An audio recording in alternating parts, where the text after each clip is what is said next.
Vamos iniciar hoje uma nova revista que se intitula Desengrejados. Os Desengrejados. E nós vamos iniciar o estudo a partir da igreja em Jerusalém. Essa igreja era chamada de igreja primitiva. No livro de Atos, ele narra sobre a primeira comunidade de fé. Vamos estudar sobre o grupo de pessoas que foram contemporâneos aos eventos redentores da morte, a ressurreição e a ascensão de Jesus Cristo. Que isso aconteceu por volta de 33 anos depois de Cristo. Então, os discípulos, eles iam se preparando espiritualmente para o exercício do ministério como testemunhos de Cristo e que Jesus ordenava. Em Lucas 24:49, vocês podem procurar, nós já vemos isso. Foi prometido que o Espírito Santo seria derramado sobre os discípulos e concedendo a eles poder, unção, autoridade para o serviço cristão. Isso aconteceu 40 dias após a crucificação.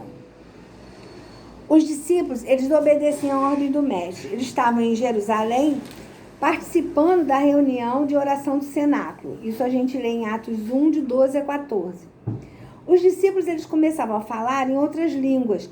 E aí, os judeus, eles entendiam cada um, porque existem idiomas diferentes, e eles entendiam dentro do seu próprio idioma. Aí Pedro foi pregar para 3.000 homens e explicou esse acontecimento extraordinário. Isso a gente lê em Atos 2, 14 e 21.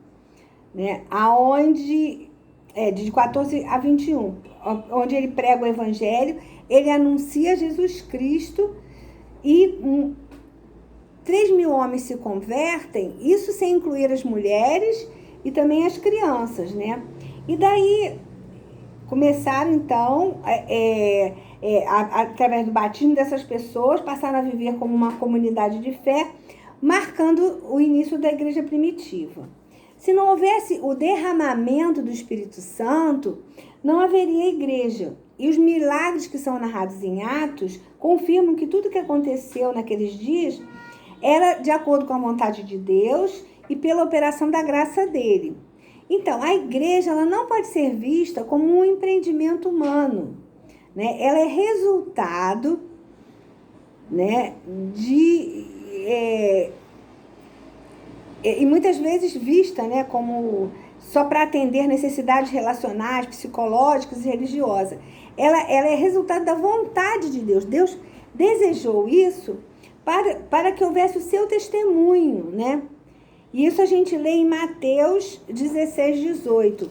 Vamos ler aqui Mateus 16, 18, porque aí a gente vai ler o que é importante. Em Mateus 16, 18 nós lemos.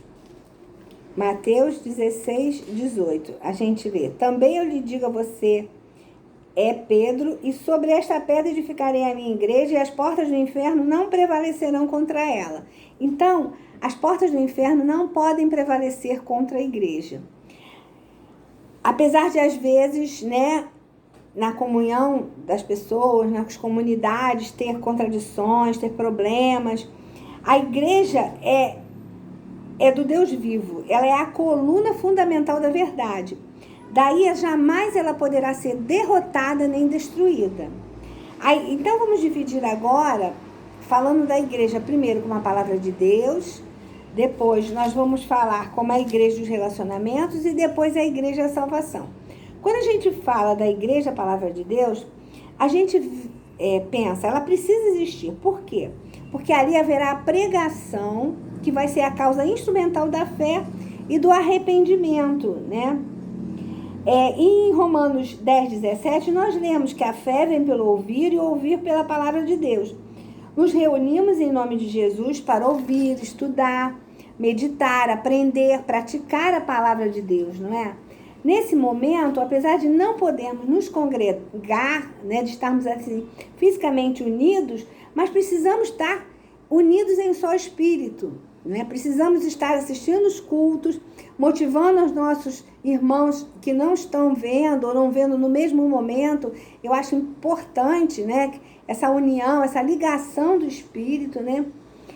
E o que acontece? Muitos que a gente chama de desigrejados, eles criticam, porque eles acham o seguinte: não, tem que ter mais ação e menos discurso.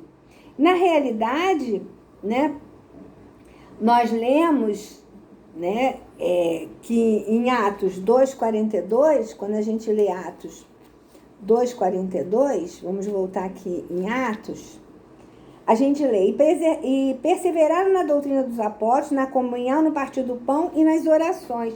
Então, essa é a nossa função. A gente precisa orar, a gente precisa compartilhar, né? O partir do pão fala de um compartilhar, não é?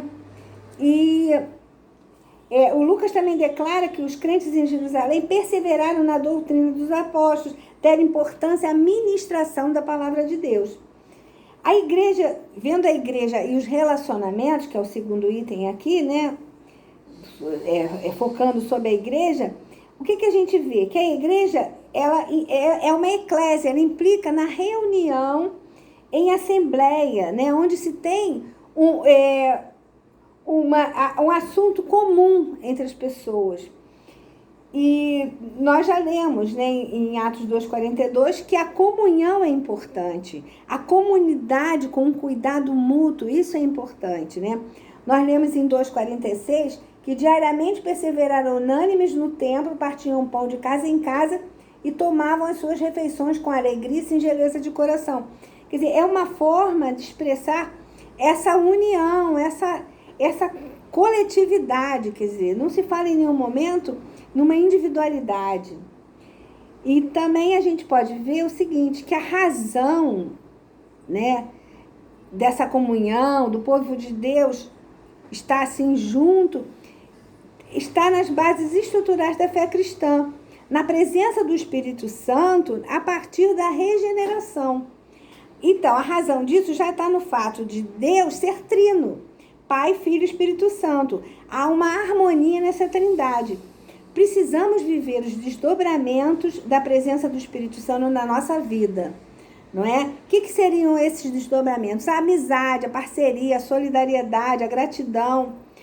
Vivemos num momento em que precisamos praticar tudo isso com as pessoas próximas, né?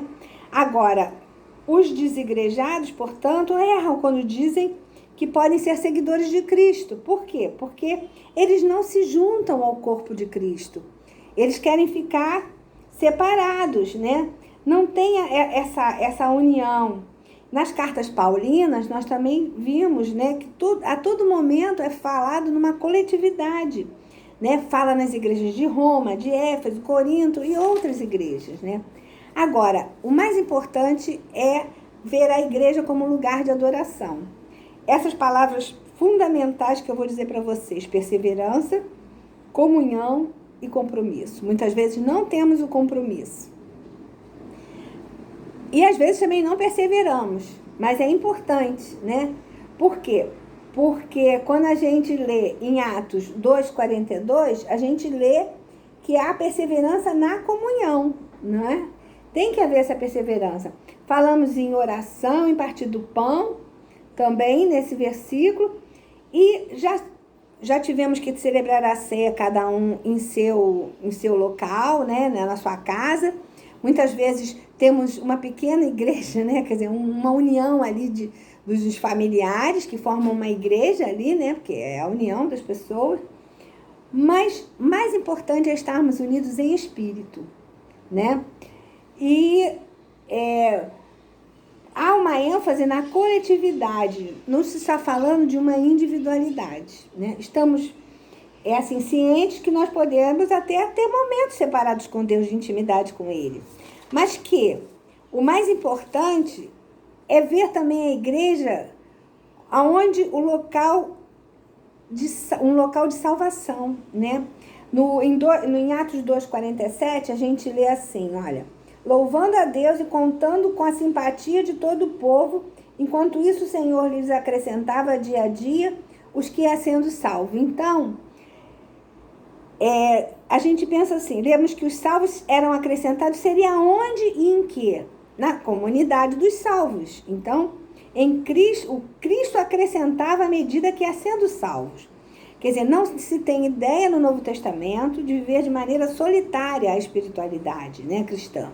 Ela é relacional, todo aquele que ama o Senhor tem prazer em estar com seus irmãos. Sabemos que ninguém precisa da igreja para ser salvo, pois a salvação é única e exclusiva pela fé em Jesus Cristo. Mas o desenvolvimento da vida cristã, ela acontece em meio a uma multidão de peregrinos. Isso a gente lê na Bíblia. Todos salvos são parte do corpo de Cristo, cada um com uma função. Sabemos disso. E o que é mais importante? Porque quando a pessoa é salva pela palavra de Deus, ela precisa se desenvolver. E esse desenvolvimento se dá ali na comunidade de fé, né?